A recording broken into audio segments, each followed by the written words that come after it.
రామచిలకలతో చెప్పి రాయించామే పత్రిక, రాజహంసలతో పంపి ఆహ్వానించాంగా.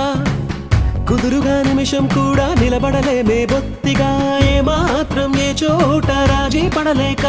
చుట్టాలందరికీ ఆనందంతో కళ్ళు చెమర్చేలా, గిట్టని వాళ్ళైనా ఆశ్చర్యంతో కన్నులు వచ్చేలా. కలల్లోనైనా కన్నామా, కథలైనా విన్నామా, ఈ వైభోగం అపురూపం అనుకుంటానమ్మా.